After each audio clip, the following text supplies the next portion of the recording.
y empezamos. Para los que me conozcan o no me conocen, mi nombre es Diego Alcalá, soy abogado, tratando de fomentar un poco más los métodos alternos a cómo podemos crear una sociedad sin cárceles, y eso pues nos permite ser bien creativos. Este curso tiene como meta pues no solamente crear una comunidad que pueda recibir y compartir información y servir como un punto de apoyo, pero a la misma vez estamos tratando de generar un poco de conciencia y un poco de educación y aprender en el camino.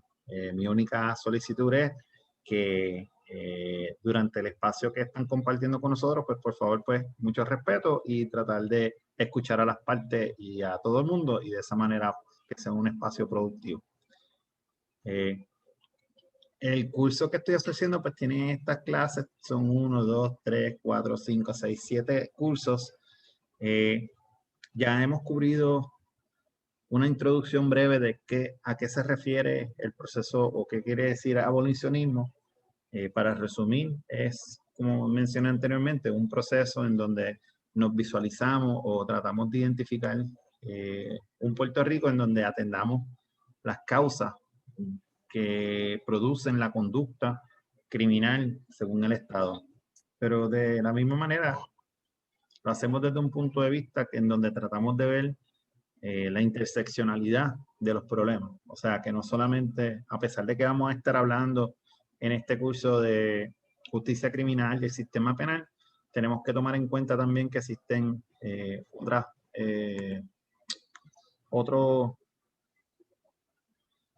maneras en donde hay como el Estado sistemáticamente utiliza distintas maneras como las políticas de vivienda, salud y otras que pueden afectar también el proceso. El material de los eventos pasados, yo con mucho gusto vamos a hacer un prontuario tan pronto pueda, y lo voy compartiendo definitivamente. La semana pasada hablamos un poco de la historia de las cárceles en Puerto Rico y del movimiento abolicionista. Principalmente lo que quería asegurarme que todo el mundo entendiera. Lo más importante era que, número uno, las cárceles no estaban siempre vivas. O sea, no es como que siempre hemos tenido cárceles para atender nuestros problemas.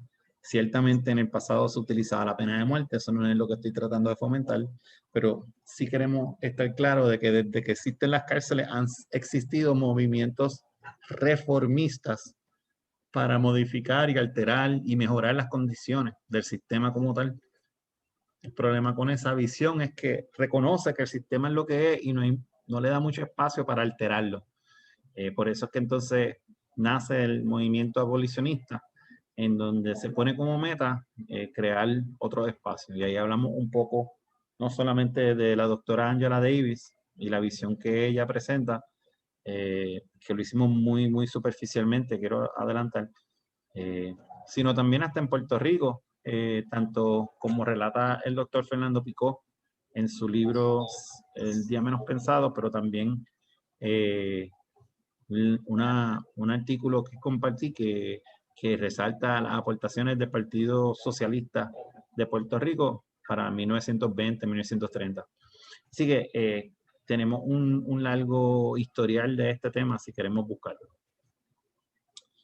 En el día de hoy, el propósito del curso es identificar cómo es que las personas entran, ¿verdad?, al sistema de justicia criminal y conocer un poco de cómo es que sistemáticamente el Estado ha modificado o establecido una legislación o un andamiaje que propicia que más personas sigan entrando al sistema, ¿verdad? Es como si tuviesen si siempre tuviesen clientes, ¿verdad? Si esto fuese Facebook, es como atraer más personas al sistema. La semana que viene vamos a entender un poco más de cómo una persona que está en el sistema se mantiene en el sistema y cuáles son los impedimentos que esa persona tiene para su dignidad, básicamente, ¿verdad? En 2 semanas hablaremos de la dificultad que tienen las personas privadas de libertad al ser excarcelados y cómo regresan a la sociedad y algunas de las de los problemas que han enfrentado y cómo el Estado hasta cierto punto lo hace a propósito o no, pero ciertamente lo hace de una manera sistemática. Luego de eso vamos a hablar bien breve de tecnología y abolicionismo y por qué es importante en mi caso. Yo tengo experiencia creando una corporación, un legal tech company, de cómo hay que estar pendiente de cómo la tecnología en Puerto Rico y en Estados Unidos y alrededor del mundo está siendo utilizada para convertirse en una alternativa a las cárceles. Eso es lo que se llama e-carceration.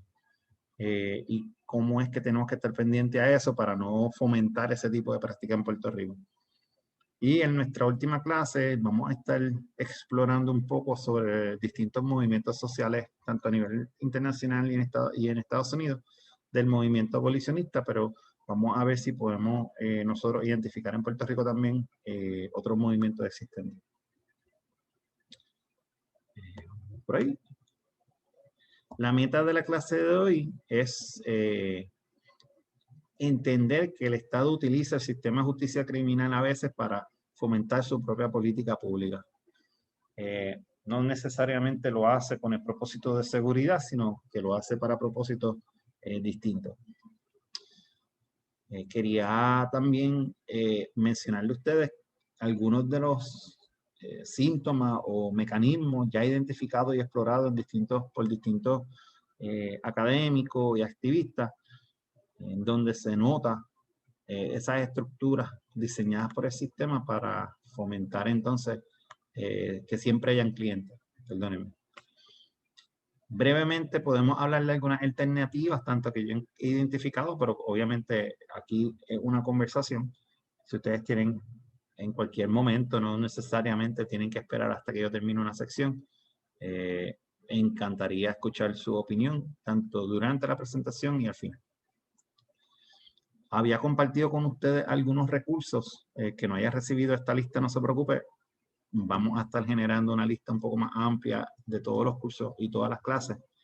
Pero por encimita quería identificar pues, los poderes de la policía para que entiendan el marco o la amplitud que puede tener los poderes, ¿verdad? De los oficiales de ley y orden. Y después compartí otros temas que habla de cómo es que sistemáticamente se utilizan ciertos andamiajes para fomentar entonces que caigan más personas en el sistema de justicia criminal. Quería empezar viendo este corto video. Me avisan si lo pueden ver o si no lo pueden ver. Gracias. ¿Lo escuchan? No, creo que hay que darle a share audio. Perdóname. Que creo que hay que darle a compartir el audio también. Ah, ¿cómo yo hago eso? Sí, eso es. Donde mismo puedes darle a share screen. Ahora mismo no me acuerdo bien cuáles son las opciones, pero hay una opción que creo que es dentro de las de Advanced que te da la alternativa de compartir audio también. Y entonces lo comparte directo desde la computadora. Share sound. Vamos a ver. Ajá. Una vez mi mamá me dijo, tú vas a ser carne de presidio, me lo dijo como a los... Ahora se oye. Y mírame aquí, 35 años preso.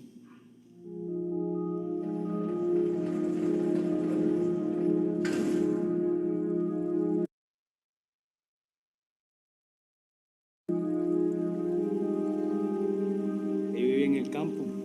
Mi niñez, pues, todo fue bien, ¿me entiendes?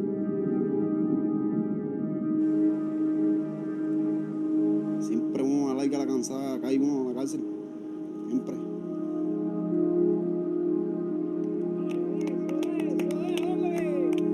Actualmente estoy haciendo una sentencia de 144 años. Estoy preso de los 17 años y tengo 2 penas de 99 años.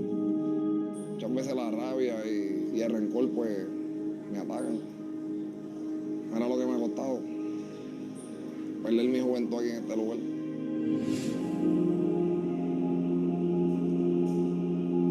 Me meto a estudiar y hay un taller de literatura y escritura.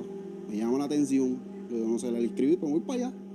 Y me metí para allá. Que en la cárcel muchos de los muchachos me decían que yo perdía el tiempo escribiendo. Bueno, yo empecé escribiendo, ¿verdad?, una autobiografía, plasmar, ¿verdad?, en un papel todo lo que un niño sufrió, todo lo que un hombre pasa en la vida.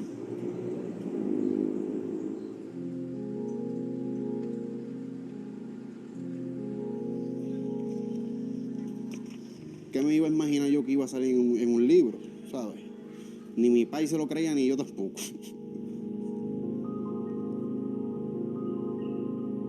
Saber que mi hija estaba creciendo sin mí, saber que tal vez no iba a salir nunca.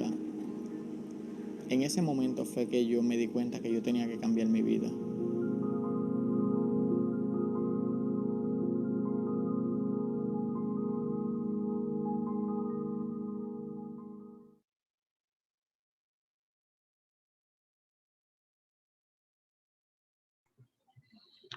El propósito de haber traído ese video no solamente era para que supieran de esa película, que estoy seguro que todas las conocen. Creo que perdimos a alguien, déjame ver. Entonces, Francisco está ahí, perdóname. Era también porque en algunos de los trailers hablan de cómo es que ellos empezaron, ¿verdad?, en el sistema. Y es importante escuchar estas otras historias, porque de ahí es que podemos entonces identificar similitudes y hasta cierto punto patrones de las personas que entran, ¿verdad?, a los privados de libertad que entran al sistema. Yo quería hacer un ejercicio y quería examinar dos proyectos de ley. El primero es la ley contra el monitoreo cibernético y la segunda era la ley contra terapias de conversión. Creo que probablemente han escuchado de la primera, de PS 184. No sé si han escuchado de la PS 42. Bueno, pues independientemente del contenido, quería enseñarles, ¿verdad? Estamos explorando ahora la de la terapia de conversión. Y una de las cosas que quería enseñarles era la manera, ¿verdad? La primera sección a las personas que no han tenido la oportunidad de examinar un proyecto de ley, pues usualmente, pues en la parte superior te dice qué cámara, ¿verdad?, es la que la está presentando. Te dice también el nombre de las personas que están presentando el proyecto, la comisión, y entonces el nombre de la ley. La exposición de motivos es muy útil para entonces identificar el razonamiento, ¿verdad?, del legislador, legisladora, para entonces llevar a cabo ese tipo de modificación de alguna ley particular. En este caso, pues tenemos 7 páginas de informe, ¿verdad?, de intención. Una de las cosas que hace esta ley es para modificar la sección de definición de la ley de salud. La ley 408 del 2000 es la ley de salud pública de Puerto Rico. Y en la primera sección le añade, ¿verdad?, la primera enmienda es enmendar las definiciones y añadir lo que sería terapias de conversión. Sin entrar en el contenido, ¿verdad? La segunda enmienda es la prohibición de hospitalizar con la intención de que la persona que hospitalice lo haga para llevar a cabo una terapia de conversión. Y aquí ninguna persona será ingresada de forma involuntaria. Y se añade entonces este lenguaje. Cualquier persona que lo haga, pues entonces incurrirá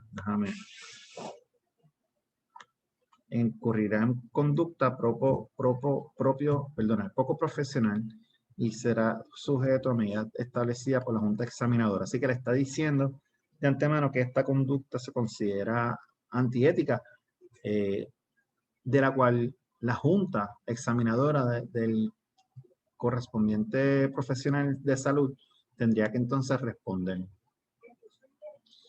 El segundo, otra cosa que hace la ley, es entonces va a la ley de menores, básicamente, y entonces incluye la definición de un proveedor de servicios, ¿verdad?, de salud de medicina, en la sección de definiciones y le añade en la definición de maltrato lo que sería terapia de conversión. Así que en la sección de definiciones incluye en maltrato institucional y maltrato en su modalidad simple, le añade lo que es terapia de conversión, ¿verdad? Y ahora, tanto la terapia de conversión se considera maltrato. Y también aprovecha y define qué quiere decir terapia de conversión.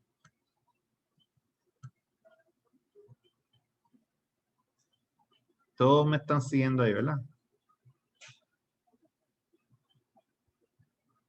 Sí. Que mucha candela ha dado eso, Diego, porque la gente no sabe que lo que le están añadiendo es lo que está en itálico y lo que está escrito en letras regulares está ya en la ley, ¿verdad? En la 246 o en la 408. Claro.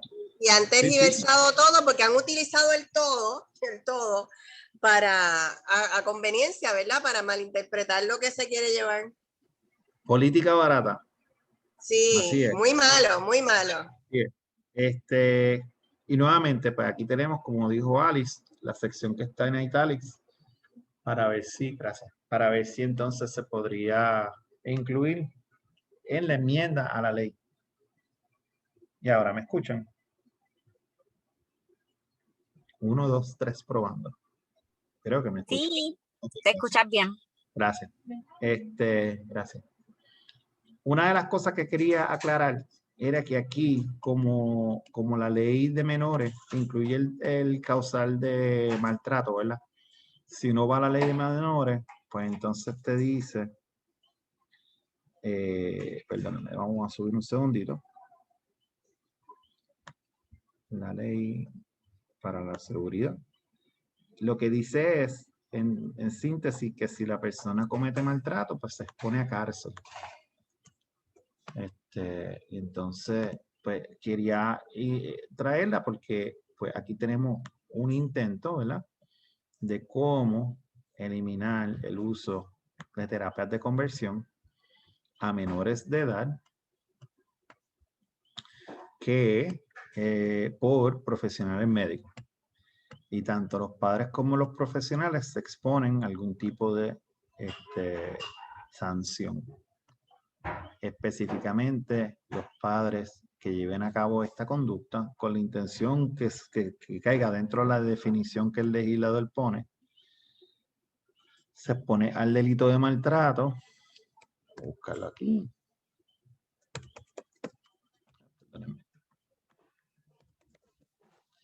Cuando lo hice en mi cabeza, pues esto iba a salir mucho más rápido. Creo que son de 3 a 8 años de cárcel por el delito de maltrato.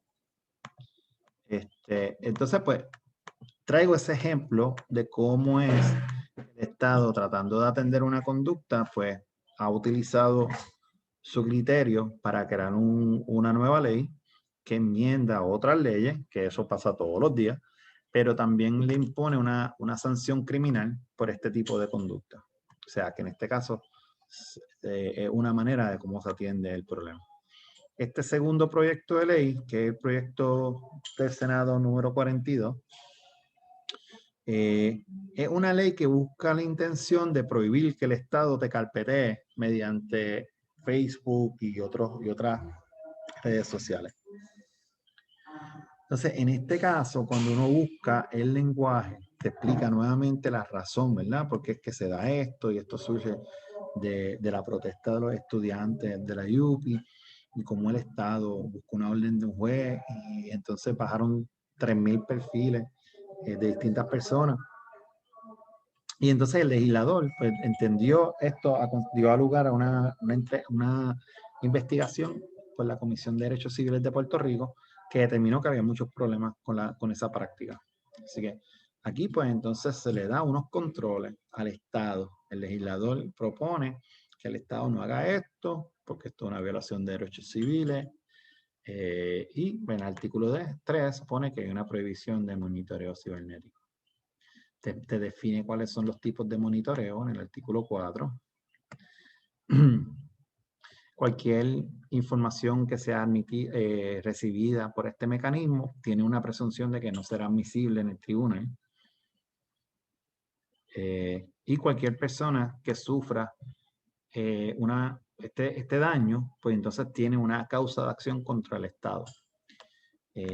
Pues, lo único que quería recalcar, ¿verdad? Bueno, además del contenido que podemos tener un poquito más, conversaciones más a fondo, era que identifiquen, ¿ves? Cómo es que el Estado pretende modificar una conducta en un caso de los propios operadores del Estado y en el otro caso, pues, de la población en general, incluyendo la profesión médica, utilizando dos mecanismos distintos. En un caso, que es contra el Estado, se le presenta a la persona afectada el derecho de demandar. Pero en este caso no existe, por lo menos en esta ley, ningún causal criminal. A pesar de que dice que eso no quiere decir que no te pueden procesar criminalmente, ¿verdad? Eso no quiere decir que en esta ley se está creando un delito. En este caso, en el DPS 184, pues sí, en ese caso sí estamos buscando penalizar mediante cárcel la conducta que estamos tratando de evitar y modificar. Así que solamente lo pongo porque son múltiples maneras en donde el Estado puede utilizar el sistema para adelantar un propósito particular. Una de las cosas que es bien obvia, o por lo menos no es tan obvia, es quiénes son los que se consideran agentes del orden público.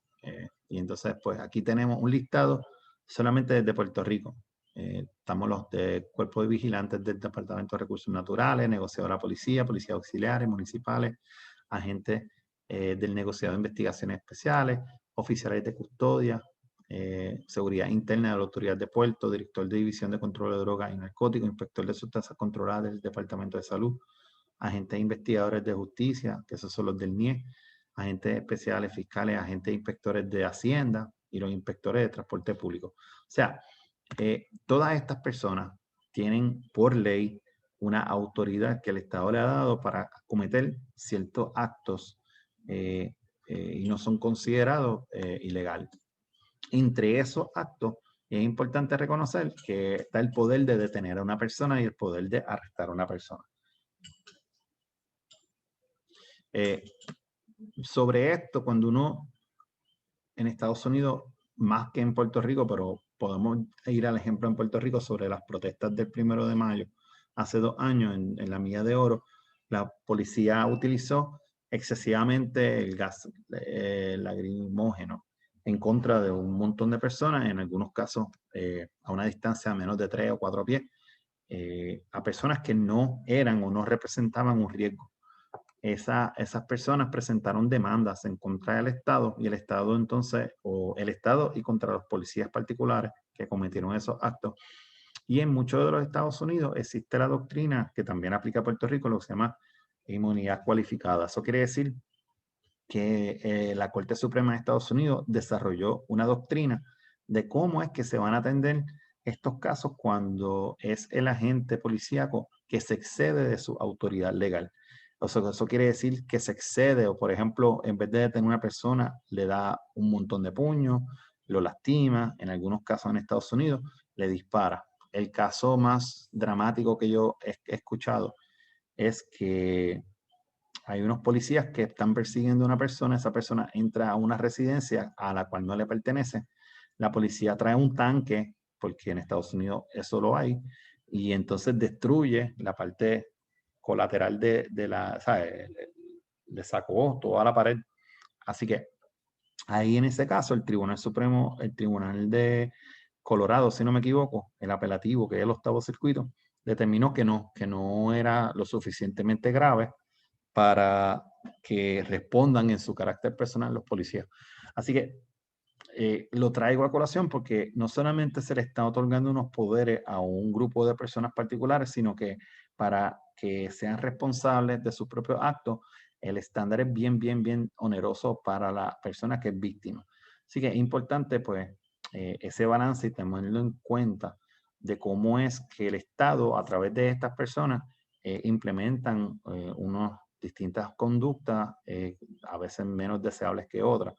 Y entonces, en supuesto de que tengan que responder, le corresponde a la víctima hacer muchísimas cosas para poder responder.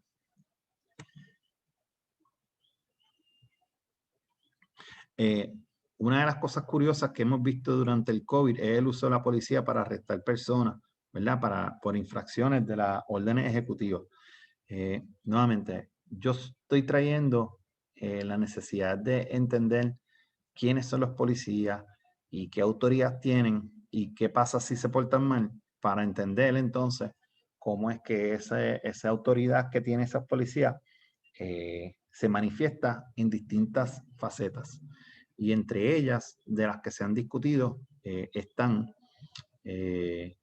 distintos sistemas establecidos ya y identificados y estudiados en Estados Unidos. Están lo que se llama el crimen de pobreza, está la guerra contra las drogas, el School to Prison Pipeline, Trauma to Prison Pipeline y Sex to Prison Pipeline. Las últimas dos son bastante relacionadas, pero vamos a explorar brevemente todas para ver entonces si podemos entender un poco más cómo es que sistemáticamente se ha estudiado el andamiaje que propicia que interactúen la policía con unos grupos particulares. Creo que el crimen de la pobreza, yo les compartí un artículo, pero también quería traer a colación que existe un estudio del Departamento de Justicia durante las protestas de Ferguson en Missouri, hace, diría, 2016, sí, 2016-2017, un policía disparó a un afroamericano que no tenía nada y lo mató, y se fomentaron unas protestas masivas. Ahí fue el comienzo de Black Lives Matter en Missouri.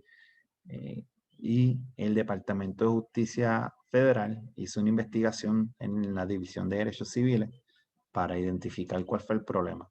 Y lo que ellos notaron es que las tácticas utilizadas por esa ciudad eran inconstitucionales. Y a eso se refiere de la siguiente manera. Había un acuerdo entre la policía de esa localidad con los oficiales de la autoridad responsables por las finanzas de esa ciudad. Como parte del presupuesto de la ciudad, se requería que la policía diera X número de multas anualmente.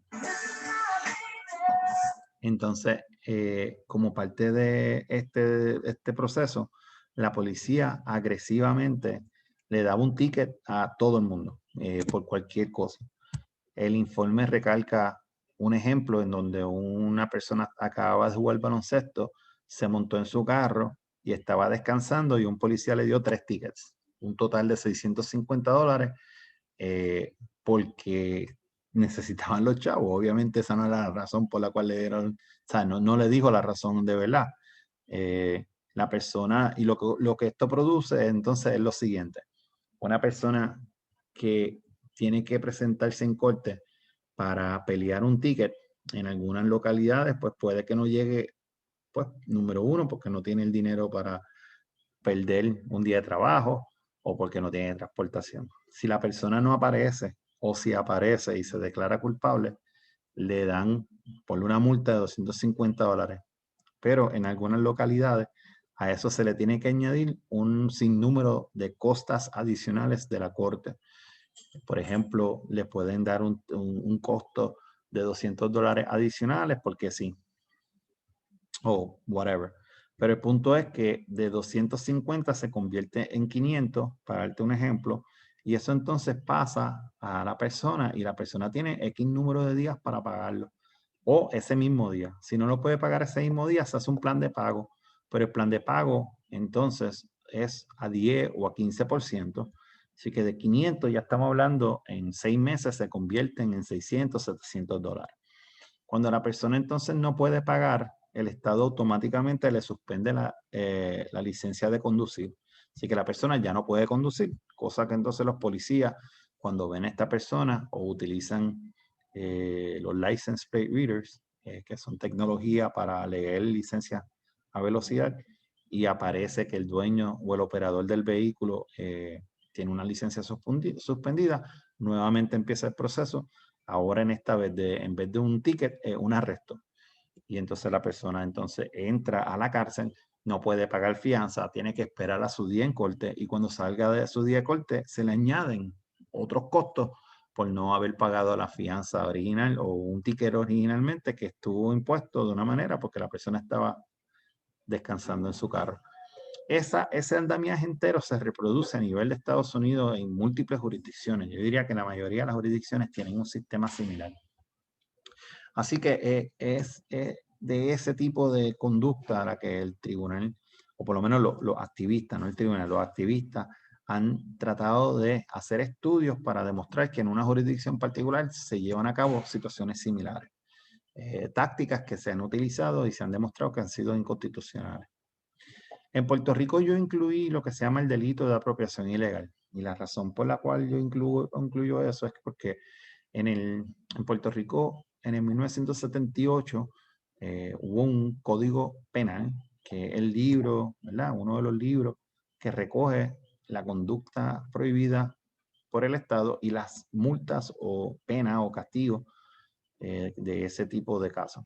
En ese año, la cantidad que se debería considerar, ¿verdad? Para que un delito de apropiación ilegal, que eso es robarse algo sin violencia o intimidación a otra persona, el límite era de $500. De $500. Así que si el bien era de $500 o más, el delito era uno grave, que eso en inglés se llama felony, y tiene unas repercusiones mucho más serias. Pero si es de $500 o menos, pues entonces era un delito menos grave. Un delito menos grave tiene una pena máxima de 6 meses, un delito grave tiene una pena mínima de 3 años. Así que para empezar, pues hay un cambio significativo. El Código Penal entonces se enmienda en el 2004 para aumentar de $500 a $1,000, ¿verdad? Y nuevamente en el 2012, pero cuando llega el 2012, a pesar de que esos $1,000 valían más, el legislador lo que hizo fue reducirlo nuevamente a $500.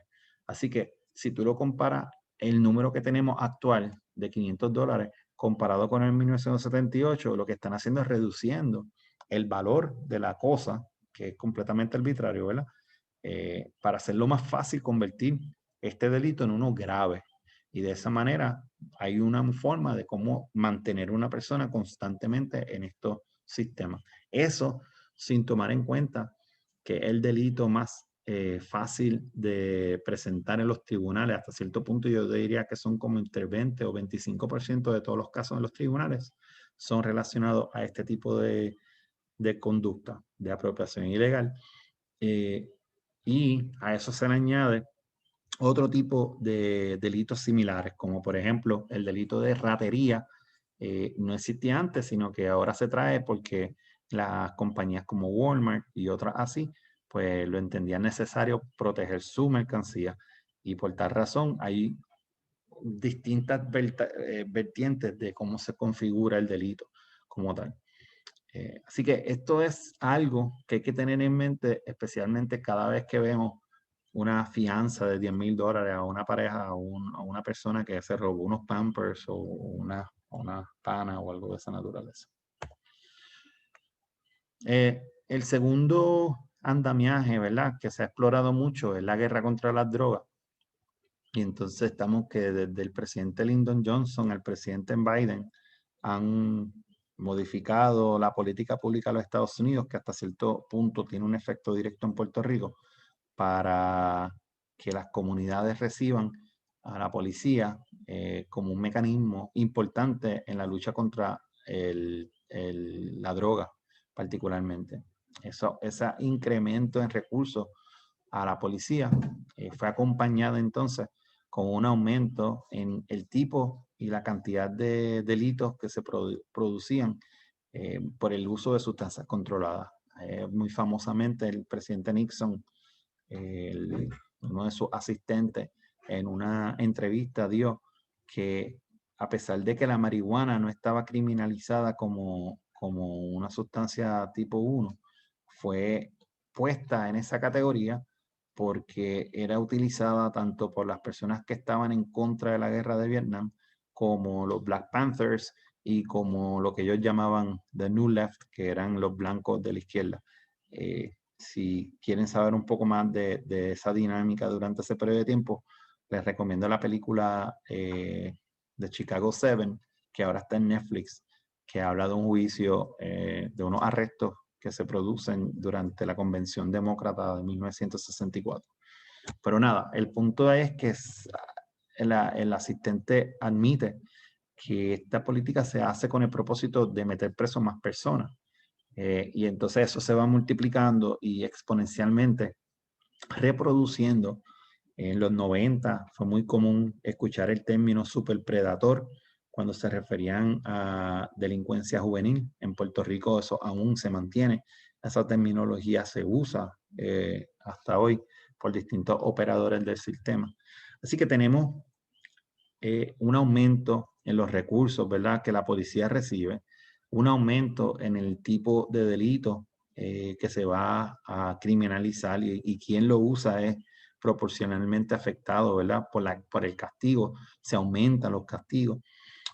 Por ejemplo, una de las disparidades más notables es entre, a nivel federal, lo que sería la cocaína y su equivalente también con crack, a pesar de que el crack es utilizado principalmente por personas negras y la cocaína es principalmente utilizada por personas blancas, y que químicamente ambos productos son idénticos, se castigaba a la persona que utilizaba crack a 30% mayor el castigo, el 30% mayor el castigo por la misma cantidad de droga, 30 veces más, perdóname, por la misma cantidad de droga. Así que para todos los efectos había una desproporción, ¿verdad?, en el uso del andamiaje federal para criminalizar a las personas que utilizaban cierto tipo de droga porque el castigo era mayor. Y eso era un atractivo para las personas que querían trabajar en la policía y querían un promotion o algo así. Así que tenemos por un lado este aumento en la criminalización, este aumento en castigo, este aumento en recursos para la policía. Paralelo a eso se le van reduciendo entonces recursos a todo los otros aparatos que pues a la misma vez era necesario para atender estos problemas de drogadicción y otras cosas que generan la dependencia de sustancias controladas. Aquí yo pongo, pues tú sabes, una palabra llamada alternativa, que era cómo el gobierno federal hoy está atendiendo la crisis de opioides, perdónenme, entre la población blanca en Estados Unidos. Eso es el uso de las pastillas, de over-the-counter medication y prescription drugs, Xanax y otras. Entonces, el gobierno federal, a pesar de que están en el libro y son sumamente adictivas, y a pesar de todo esto, ha decidido implementar como que una virada de salud pública cuando se atiende a esta población, cosa que no hizo durante la epidemia de crack, pero en este momento lo está haciendo a consecuencia de que la víctima o la persona que principalmente sería el adicto y las comunidades que se afectan por esto son principalmente blancas. Así que hay maneras de cómo atender esto, ¿verdad? Lo que pasa es que el gobierno federal pues, utiliza el color tuyo para determinar qué tipo de política establece. Pero eso es algo que pues, se tiene que ver desde el ámbito más amplio. El próximo tema, y nuevamente en cualquier momento si alguien quiere decir algo, pues con mucho gusto. El próximo tema que quería traerle la atención es lo que se llama el School to Prison Pipeline. Esto fue identificado y estudiado por Advancement Project, que es un non-profit de Washington, D.C., que identificó, luego de analizar los mecanismos disciplinarios en las escuelas públicas de Washington, cómo era que eso, cuál era el resultado, ¿verdad?, de esos tipos de sistemas. Para echar un poco para atrás, los sistemas disciplinarios en Estados Unidos son muy comparables con lo que se ve en el sistema de justicia criminal. A eso me refiero, que tienen un sistema de puntos que va escalando, ¿verdad?, entre el castigo, dependiendo de la del historial criminal o historial disciplinario del estudiante. A eso me refiero.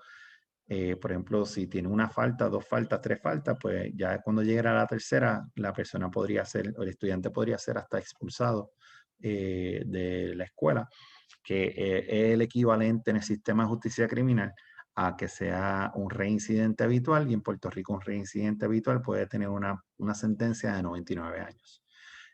Así que es importante pues también reconocer que dentro del sistema educativo se ha implementado, incluyendo Puerto Rico, un andamiaje disciplinario en donde se va afectando a nuestros niños y niñas desproporcionalmente y sin, no sé si a propósito o no, ¿verdad? Pero desproporcionalmente contra las personas marginadas de bajos recursos y en muchos casos negros y negras. Así que son cositas que es importante reconocer, porque el factor, por lo menos de algunos estudios empíricos que yo he podido obtener y estudiar, para uno entender qué factor es el más importante para determinar si una persona va a cometer un delito en el futuro, el factor número 1 es que esa persona ya ha sido expuesta a la criminalidad, al sistema de justicia criminal. Así que si nosotros, déjame repetir eso, el factor número 1 para predecir si un niño al ser adulto va a cometer un delito es si ese niño en algún momento interactuó con el sistema de justicia criminal, cosa que lo hace contraproducente utilizar el mecanismo disciplinario para fomentar entonces la presencia policíaca dentro de la escuela, que es lo que ocurre en muchas situaciones, ¿verdad? Muchas peleas que se resuelven llamando a la policía, muchos problemas disciplinarios entre el estudiante y los maestros que se resuelve de esa manera. Así que teniendo eso en mente, pues es importante reconocer cómo el sistema, a consecuencia por múltiples factores, pues genera esa desproporcionalidad. Diego, sobre esto quería añadir que yo estuve intentando hacer un trabajo sobre esto para mi universidad y desistí en el momento. Quiero retomarlo en algún punto, pero desistí porque no hay data. No hay data o sea, por ejemplo, tú entras a la base de datos por lo menos los datos que publican, del Departamento de Educación, de las medidas disciplinarias que toman, y primero que las categorías raciales son espantosas. La categoría racial donde más gente está incluida es puertorriqueño. Y entonces esos son como el 90% de los nenes. Y los otros son como que puertorriqueño, blanco, otro, cosas así. Entonces no hace una distinción, no te hace un desglose de cuáles son los actos que se llevaron en la escuela, no te dice si fue que uno le dio una pescosa al otro, o que uno acuchilló a otro, o que hubo una agresión sexual, no hace una distinción de nada de eso, y tampoco hay manera de documentar acertadamente como cuáles son los protocolos que se siguieron en cada distrito escolar para determinar la gravedad del asunto y justificar una intervención estatal en el proceso en lugar de atenderlo como debería ser en contextos escolares, ¿verdad? Integrando a las familias, integrando trabajadores sociales escolares, consejeros, psicólogos, etcétera. Y entonces no tener que depender siempre del sistema de justicia, pero entonces no hay data tampoco ni siquiera para demostrar que es desproporcionado el impacto. No, definitivamente, y eso no es exclusivo del Departamento de Educación. Si tú miras entonces el otro lugar, que es el Departamento de Justicia y el Departamento de Corrección y el Departamento y el Tribunales, no existe esa data tampoco en comparación racial. Y entonces, pues... Te iba a decir, siguiendo la línea de la compañera, que a mí siempre me ha llamado la atención que en el Departamento de Educación, habiendo un manual disciplinario, ¿verdad? Ella nombró las galletas y las cosas, vamos a suponer que eso es lo que está pasando. Hay un manual disciplinario para atajar estas situaciones con los menores que no, en ninguna parte dice que van a llegar a un tribunal, ¿verdad? Se supone que hay unos pasos que se sigan dentro de la escuela y con estos padres para hacer eso. Y lo que yo he visto ¿verdad? Con niños y niñas que he atendido en la oficina, que de hecho he atendido a algunos que los institucionalizan, ha sido que se saltaron todo el manual. O sea, que la persona que estaba allá a cargo, el director, o en la escuela, que a veces no tiene ni director, o sea, el que estaba a cargo, se saltó por completo el manual o simplemente hasta lo desconoce. Los procesos que tiene que llevar disciplinarios, ¿verdad? Que se llevan a cabo antes, porque eso debería ser como que lo último que pasara.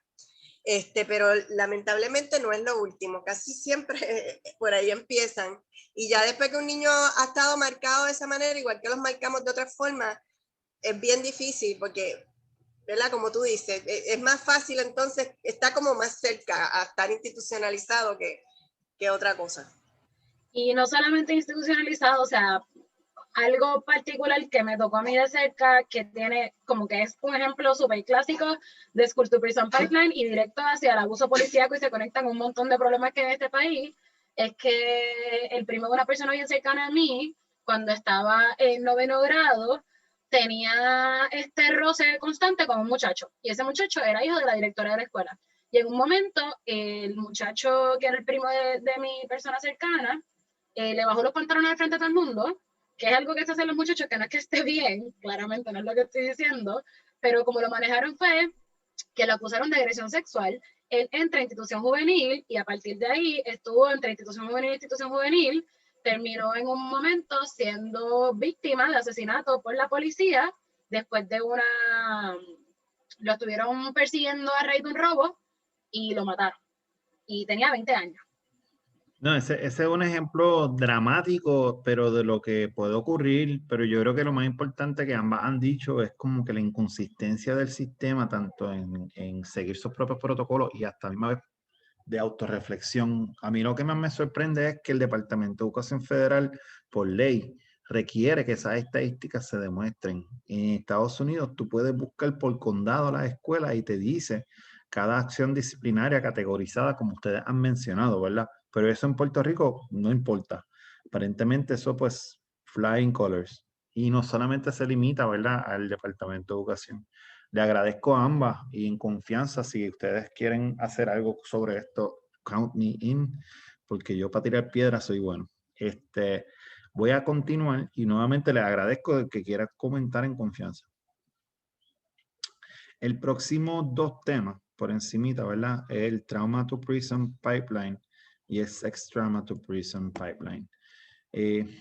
Para mí ambos son muy similares en el aspecto de que uno tiene, ¿verdad?, la definición o se define con algún acto sexual, si miramos qué es lo que ocurre. Yo creo que el ejemplo que yo siempre he usado, ¿verdad?, es el caso de Ashley. Para aquellos que no se acuerdan, Ashley fue conmutada el año pasado por la gobernadora, luego de haber sido encontrado culpable por un delito de asesinato de una persona en Aguadilla, y fue sentenciada a 110 años de cárcel. Los hechos del caso son que ella, teniendo 16 años y su pareja en ese momento, que era un adulto, creo que tenía 26, estaba en una fiesta y una persona empieza a pelear con la pareja.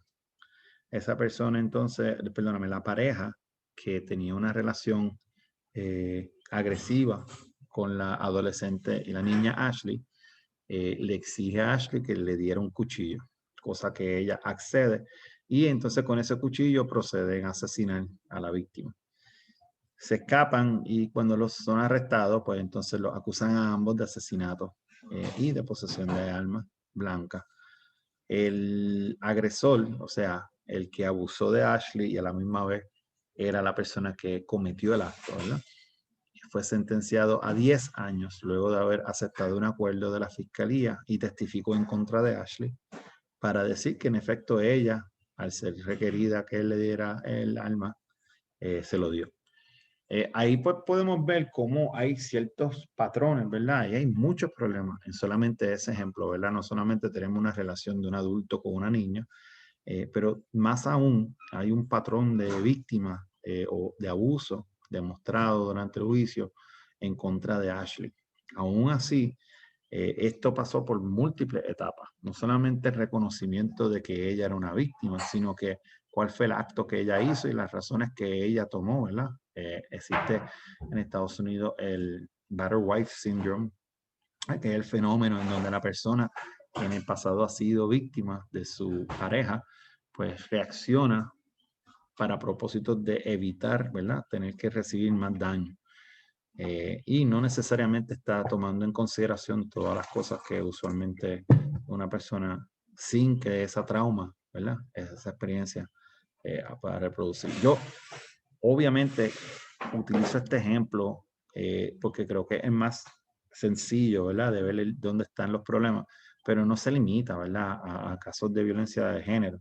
También hay hombres que han recibido trauma o han podido haber sido agredidos sexualmente en su juventud o han sido, han visto, ¿verdad?, de que en su residencia se atienden la situación a puño entre los adultos y eso pues también se considera trauma to prison. En el caso de sex trauma to prison, ahí entonces pues se concentra más en el aspecto de que a cambio de sexo, ¿verdad?, es que entonces se puede encontrar ese tipo de conducta y generando una vulnerabilidad altísima. Me perdonan por los errores ortográficos como niña, es que no podía hacer la codificación en mi computadora, no sé por qué. Pero sex trauma to prison y trauma to prison son dos modalidades sumamente complejas porque nos fuerza a nosotros a entender lo que está ocurriendo. Aquí el Departamento de Corrección y Rehabilitación hace unos estudios de perfil de los menores, al igual que los adultos, y determinó que el 35% de las personas, de las niñas que están detenidas en este momento han sido víctimas de trata humana, en su mayoría en su modalidad de sexo. Eso quiere decir que a cambio de sexo recibieron algo a cambio, así que eso las convierte en víctimas de trata humana. Se reconoce el trato humano como un delito internacional, es un delito reconocido por Naciones Unidas, etcétera, y otras entidades, como una violación de derechos humanos, una norma seria, porque violenta los derechos del niño. Y aquí, aún así, en Puerto Rico, utilizamos a las víctimas y las criminalizamos en el sentido de como Ashley, también no podemos separar el acto criminal y verlo como una manifestación de la victimización de ese adolescente o adulto. Así que son cosas grandes, ¿verdad?, en términos de la complejidad del asunto. Pero es necesario entender estas modalidades, como las que ya discutimos, ¿verdad? Crimen de pobreza, war on drugs, school to prison, trauma to prison y sex trauma to prison, porque nos ayuda entonces a reconocer cómo podemos entonces evitar que estas personas entren al sistema.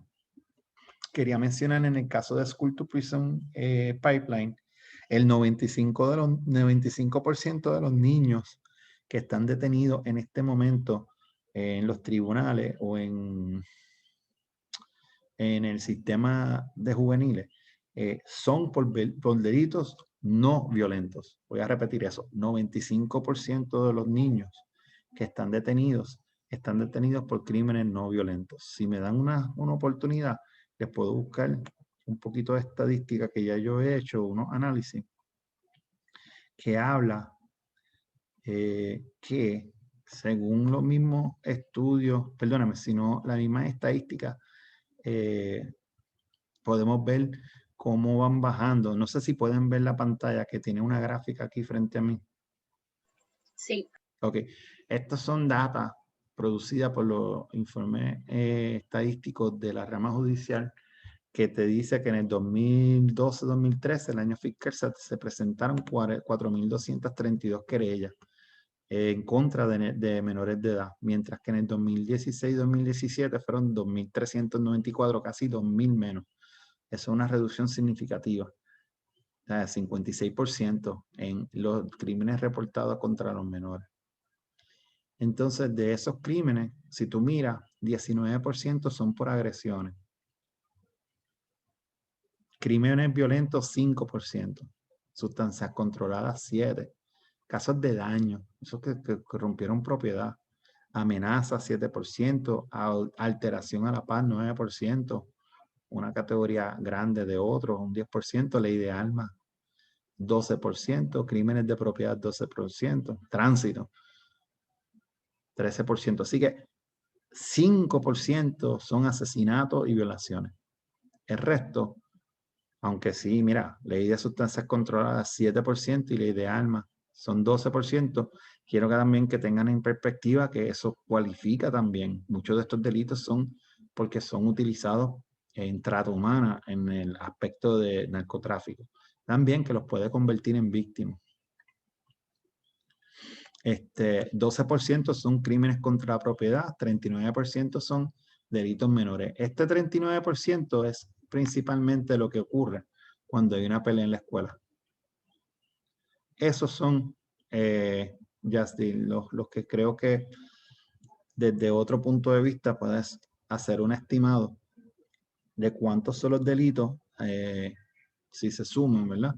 Estadísticamente, pues estamos hablando de casi 40% son el equivalente a una pelea a nivel de escuela.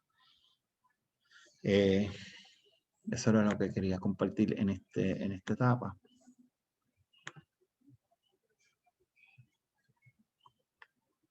Y ya yo completé la clase de hoy y me gustaría pues que ustedes pues por lo menos puedan expresarse y compartir sus impresiones. Ciertamente mi intención en esta clase o en este curso no es resolver los problemas de todos, ¿verdad? Porque obviamente hay situaciones un poquito más dramáticas que otras, pero esto no excluye la oportunidad de ver cómo en el sistema nuestro existen los fenómenos que se están reproduciendo y ya identificados en otros lugares, pero también se podrían identificar hasta nuevos patrones. Y entonces quería pues utilizar esta clase en particular para empujar un poco esa visión de que cada delito pues es independiente y que ocurre solamente en el supuesto imaginario. En Puerto Rico también tenemos un alto número de... Bueno, yo me voy a quedar callado, así que Alice, te tiraste al medio sin confianza.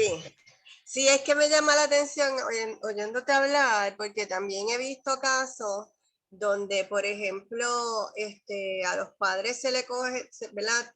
Cometen un delito menor, van presos, remueven estos menores de ese hogar, y después vemos cómo estos menores reproducen de alguna manera estilos de violencia de algún tipo, que es parte del trauma, ¿verdad? De lo que han vivido.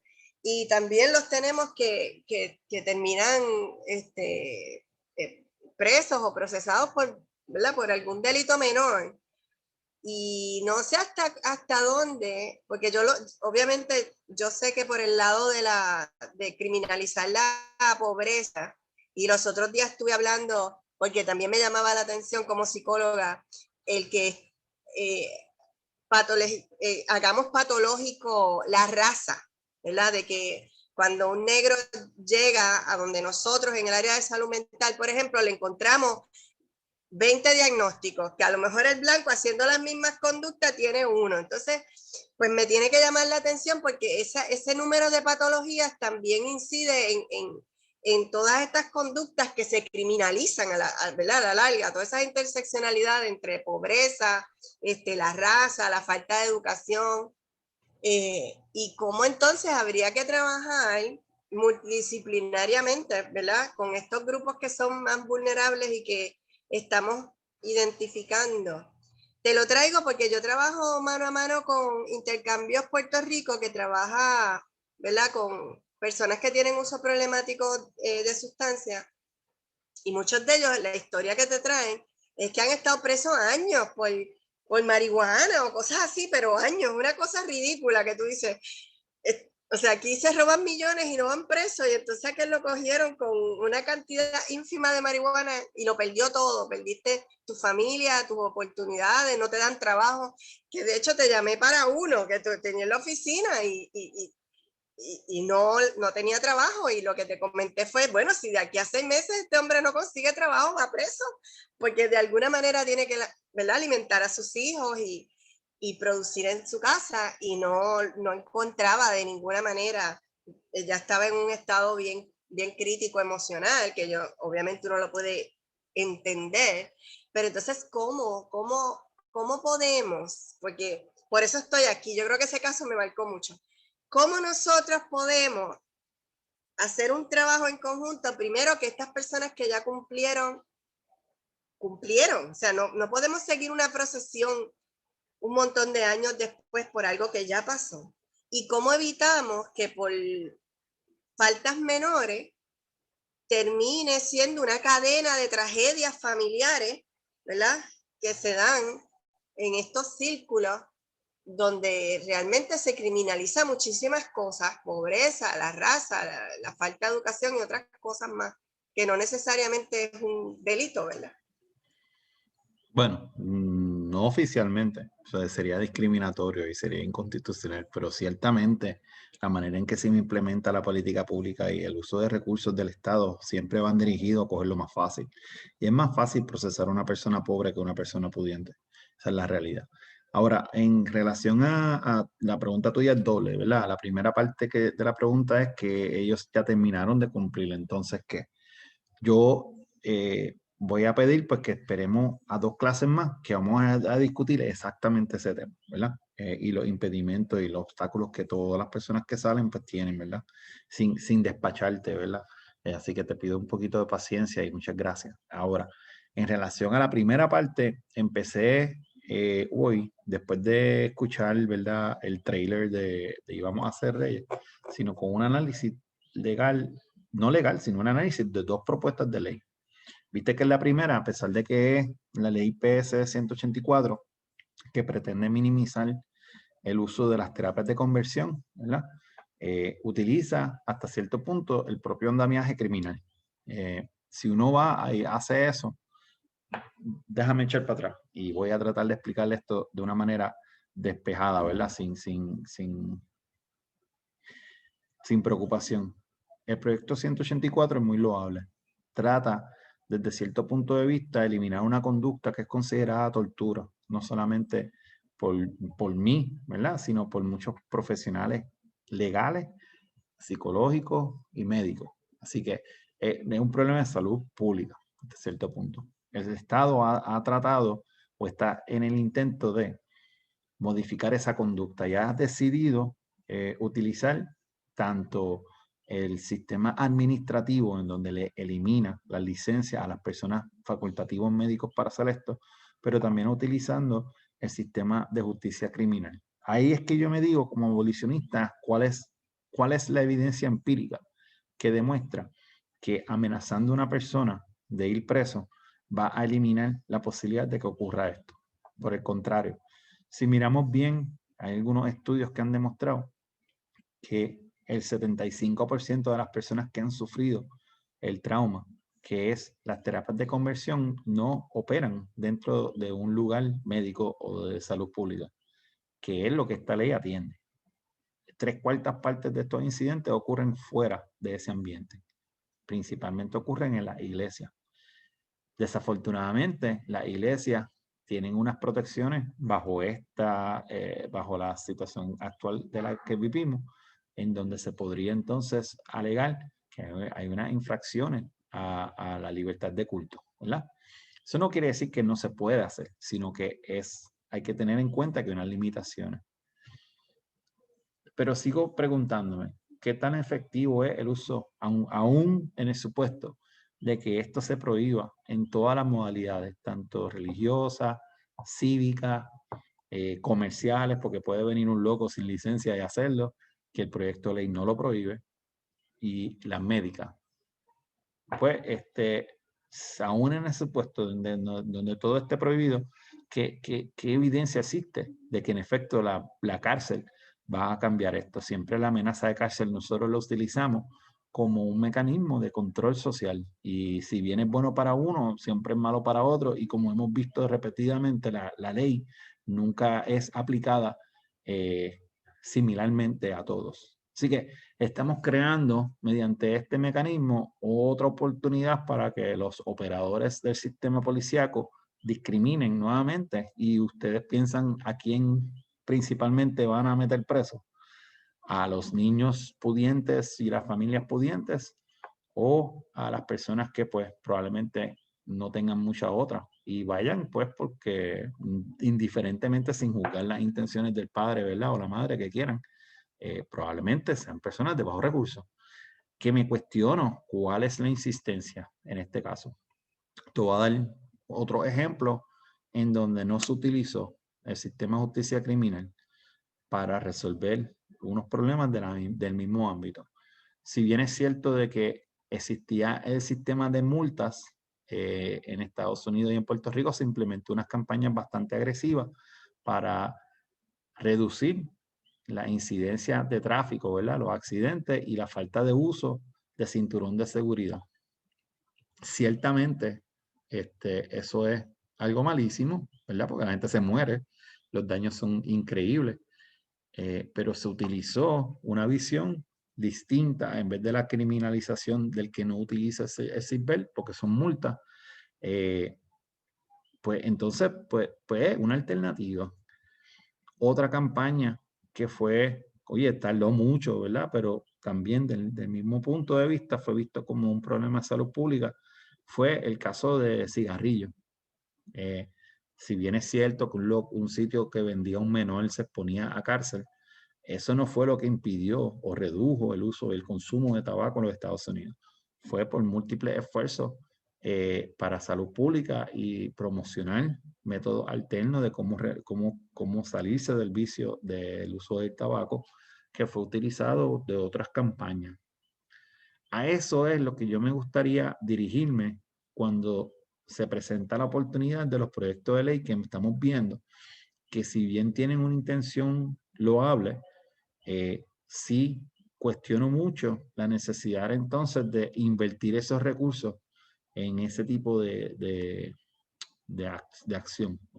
A diferencia de explorar otros mecanismos como lo usan en salud pública, que no necesariamente el uso de la cárcel como incentivo para bajar de dieta o tomar otro tipo de acción, ¿verdad? Ha sido efectivo. No sé si me estoy explicando bien, pero me encantaría escuchar lo que ustedes tengan que decir.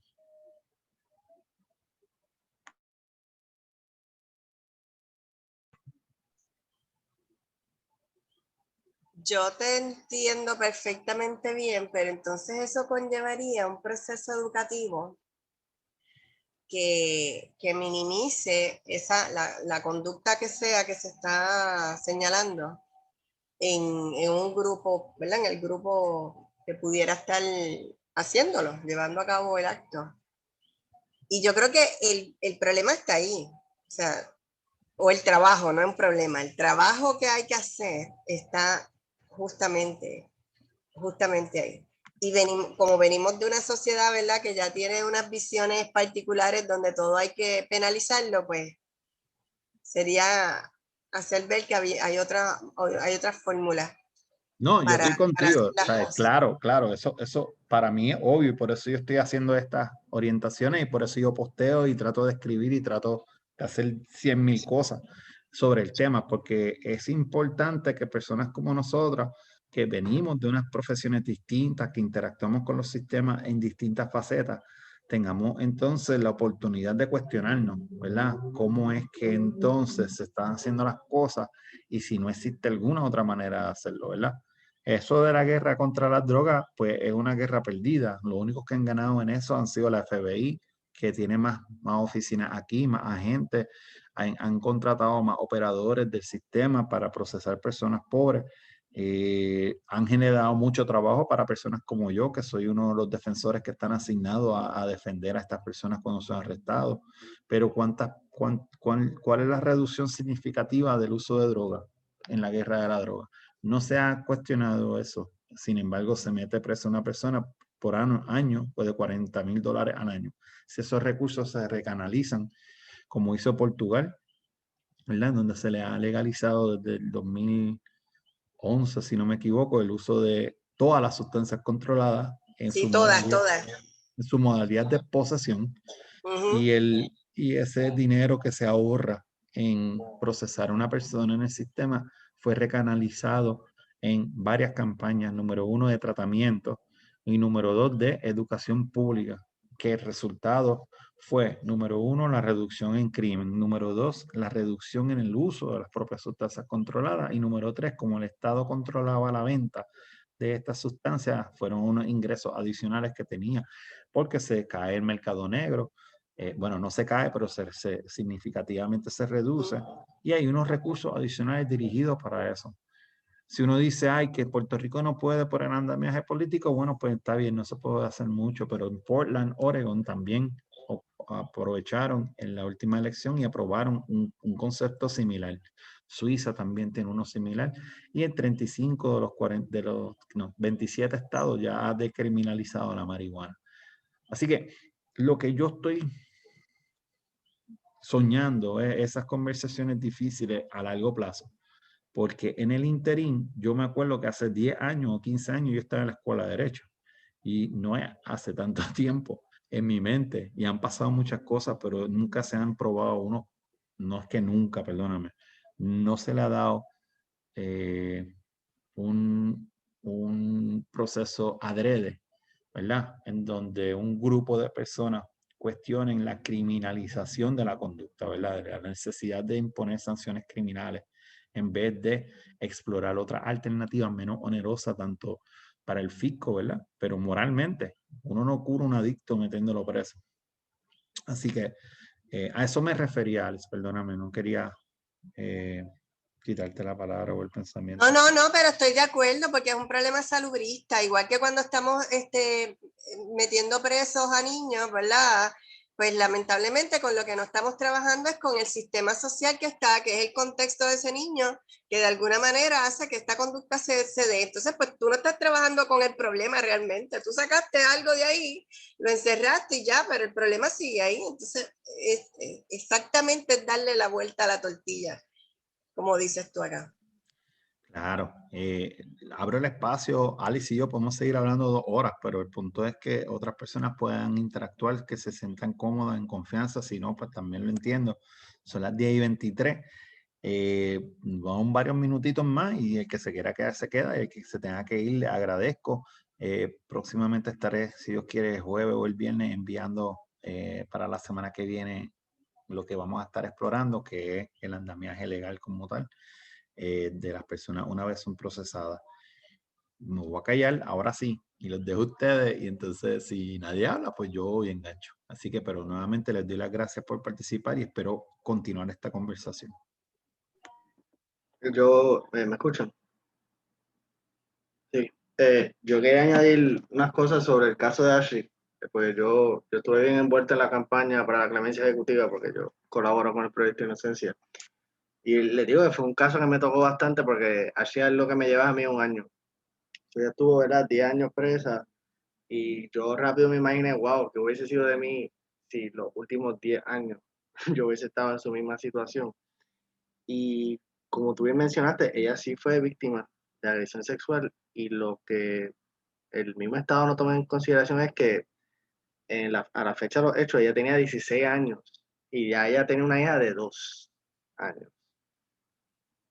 O sea, ya te podrás imaginar, entonces por lo que a ella la acusan fue por pasarle la cuchilla supuestamente a su novio, con la que ¿verdad? Se llama Steven Quirindongo, con la que él utilizó para matar al hermano de Ashley. O sea, este hombre se fuga a Arizona, lo extraditan, lo vuelven a traer aquí y solo lo procesan por 11 años. ¿Por qué? Porque le aplicaron lo que se llamaba el arrebato de cólera. Que eso, ¿verdad? Lo que hace es justificar muchas veces la macharranería, ¿verdad? De la excusa de tu poder perder el control y en este caso matar a alguien. También quería comentar, yo trabajo mucho con menores. Mañana mismo voy para la institución de menores, tengo que entrevistar a 2 jóvenes. Y me llamó mucho la atención la gráfica que tú presentaste sobre la distribución de faltas. Y yo he notado muchas veces que la medida dispositiva, que es la pena, ¿verdad? Porque todos estos términos en el campo de menores son eufemismos, falta, delito, medida dispositiva, pena. Yo he visto a veces medidas dispositivas de 3 años. O sea, es decir, estar en la institución de menores por 3 años por robarse algo de una tienda.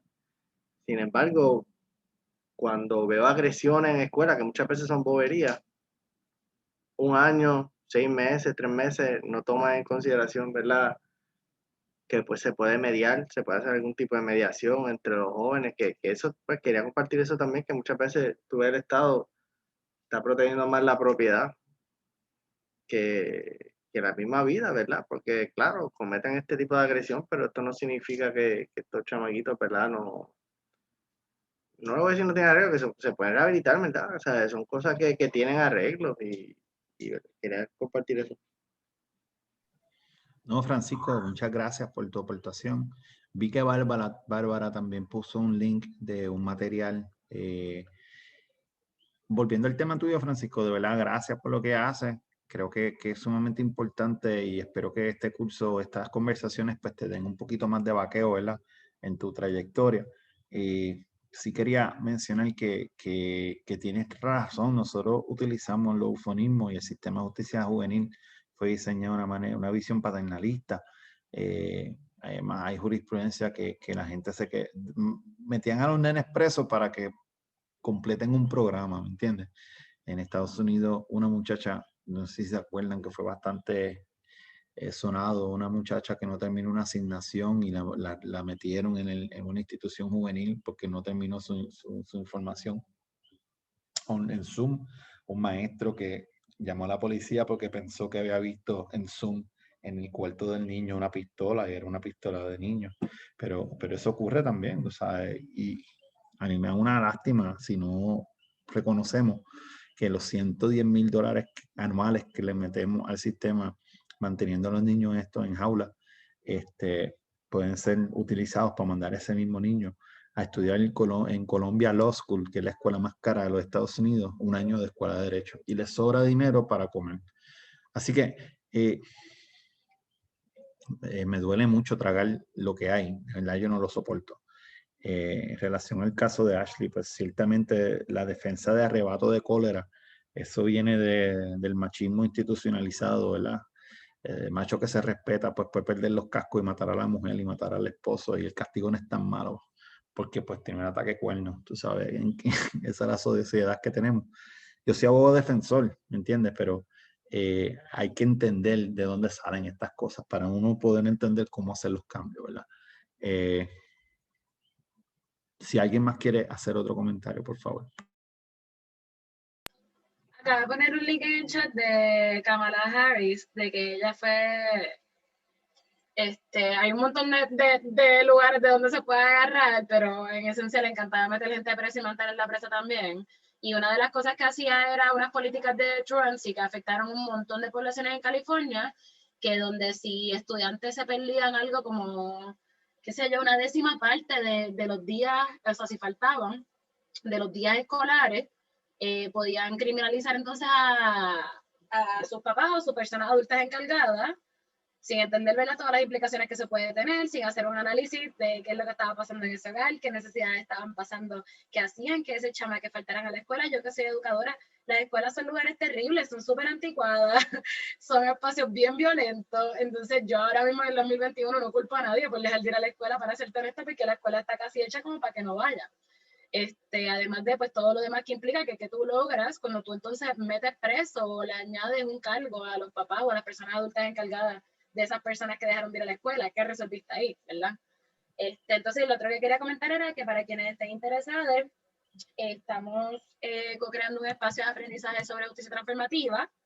A quien le interese, me puede enviar su email y le mando información. Tenemos un encuentro este miércoles y les puedo pasar también los registros de los encuentros pasados para que vean un poco de lo que hemos estado hablando y hacia dónde nos dirigimos, porque la intención es hablar de la justicia transformativa sí como alternativas para evitar que la gente vaya presa, pero en un sentido mucho más amplio para, ¿verdad?, abolir y desaparecer todas las circunstancias sociales que nos llevan a tratarnos como nos tratamos, a un nivel más amplio, ¿verdad?, y sistemático, como es el caso del sistema de justicia criminal, pero también a un nivel, si se quiere, más micro, en espacios comunitarios, en espacios de movimientos sociales, ¿verdad? Y estas lógicas de cancelarnos y de tratarnos como si fuéramos desechables y no entender el conflicto como un espacio de aprendizaje y crecimiento que es inevitable en donde quiera que hayan dos personas o más.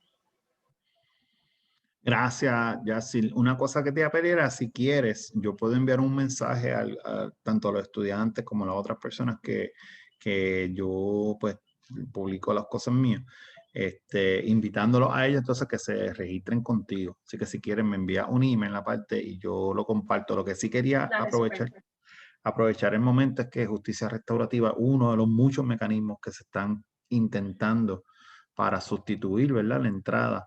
Y esto lo podemos discutir la semana que viene, ¿verdad? ¿Qué hacemos cuando ya pues te cogen, ¿verdad? quería, por ejemplo, highlight la jurisdicción donde yo trabajaba antes, que era Fairfax County, Virginia, que era la jurisdicción más grande de Virginia, el condado más grande, pero también tenía muchos chavos.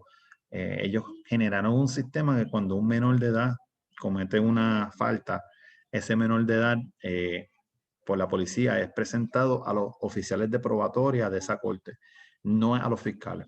Entonces los oficiales de probatoria identifican si el candidato o el niño es un candidato para justicia restaurativa o si es un candidato para otro tipo de programa de desvío, sin que los fiscales, los jueces y los abogados se enteren.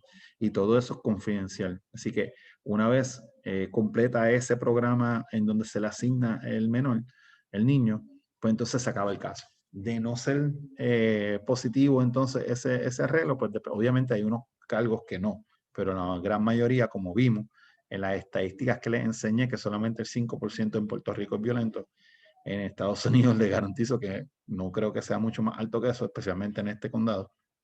Muchas de las cosas que estaban tratando, pues pudo haber sido o fueron atendidas fuera del contexto criminal.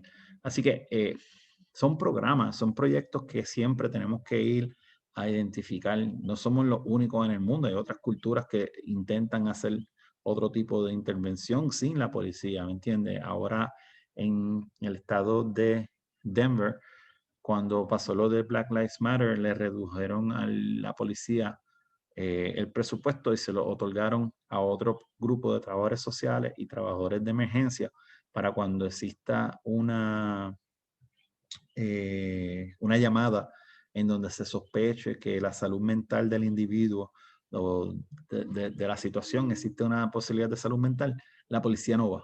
La policía no va y no se entera, sino que van unos trabajadores sociales entrenados para atender la situación. Y por lo menos el primer informe que salió estaba indicando de que cero daño a la propiedad, cero casos en donde alguien murió y cero daño tanto a la persona que necesitaba en la emergencia como a los trabajadores. Otro proyecto, creo que fue en otro estado, no recuerdo ahora mismo, en donde esa desviación de fondos que salió de la policía se le dio a un grupo comunitario y ese grupo comunitario está abriendo un centro para personas deambulantes con la intención de reducir. Uno es para deambulantes o era para personas que estaban saliendo de la cárcel para poder reintegrarse. Así que si tomamos en cuenta que la pobreza es uno de los factores principales, pues ofreciéndole a las personas hospedaje ayudaba mucho a reducir entonces la posibilidad de que la persona recaiga o que tenga problemas en el futuro. Así que son ese tipo de procesos de los que nos tenemos que estar cuestionando, ¿verdad? ¿Es esto lo mejor? Porque ahora mismo uno puede llamar a la policía y puede que llegue o no llegue. Así que si ya que no tenemos personal suficiente para atender lo que está ocurriendo, pues a lo mejor debemos dárselo a otro grupo de personas que a lo mejor tengan mayor éxito, medido de cualquier métrica, ¿verdad? No solamente la que si salió en la prensa o no salió en la prensa. Así que con eso yo me despido. Bárbara en confianza y Raymond también. Yastil, voy a tratar de copiar esto, pero tengo miedo que si yo cierro este chat, se me va a borrar. Así que con mucho gusto, todos estos recursos, por favor, si me los pueden pasar por email, entonces yo los puedo compartir con el grupo. Dale, por si acaso también, Diego, un tip. Si ves en el chat, ves que sale la opción de file y hay unos 3 puntitos. Y ahí puedes bajar el chat. Save chat, perfecto, lo hago ahorita. Gracias. Entonces, lo último era que la semana que viene vamos a estar hablando del sistema. Nuevamente les doy las gracias por estar presente aquí. Si tienen alguna persona que ustedes piensen que puede beneficiarse de esto, con mucho gusto, estaría muy agradecido que lo incluyan, que me envíen un email. Circulé un Google Excel en donde el que quiera puede poner su información de contacto. Voy a hacer lo mismo con los recursos, así que por ejemplo hemos hablado en el pasado de otras cosas y otros participantes han añadido es unos recursos interesantes, pues eso vamos a mantenerlo allí para que todo el mundo pueda dar la oportunidad de examinarlo. Yo con eso me despido y si alguien quiere decir algo, pues bienvenido. Y yo estoy súper contento por sus participaciones. Así que les agradezco su tiempo. Gracias. Gracias, 1.000.000. Esto es bien breve porque estoy consciente del tiempo de todos, pero como dijo Yatil, gracias por crear este espacio. Y una de las cosas que resonó mucho conmigo y con la que lucho todos los días es que el sistema tiene un monopolio y todo funciona a favor del sistema y como, ¿verdad? Nos señalaste en la comparación entre los dos proyectos de ley, las personas se criminalizan, el sistema se sale con la suya. Y de hecho yo, ¿verdad? Como trabajadora social he tenido muchos conflictos con el trabajo social porque en la teoría, por lo menos, ¿verdad? En mi espacio de formación, que fue la UPR, en la teoría es la lucha contra el sistema, el activismo y los derechos humanos, y en la práctica las leyes están creadas para cooperar con el sistema, y para mí eso ha sido una lucha horrible, sumamente contradictoria, que me ha hecho cuestionarme mucho si esta profesión es para mí. No estás sola, te necesitamos a ti. Si a ti te gusta el trabajo social, no te quites, porque te vamos a buscar un espacio. Ya empezamos aquí con nosotros. No estás sola, porque hay mucha gente igual de locas que nosotros. Yo Qué estoy bueno. en un sistema en donde todos los días lo veo. Así que no te quites, porque lo que se hacen falta son más personas con nuestra visión dentro de distintos lugares para que nuestras voces pues se unan y sea un movimiento. Así que no te quites, mete mano y estamos aquí. Si no estamos aquí los lunes, pues estamos en otro momento, así que meta mano. Gracias, 1.000.000. Aprecio eso un montón y me llega algún momento donde lo necesito mucho, así que agradecida. Muchas gracias, Bárbara. El que quiera, les doy el espacio y si no, pues se pueden ir poco a poco. Yo, no hard feelings, yo voy a ser el último. Así que muchas gracias. Que quiera participar, gracias. Y si no, nos vemos la semana que viene. Y el que quiera hablar después con algo, pues con mucho gusto.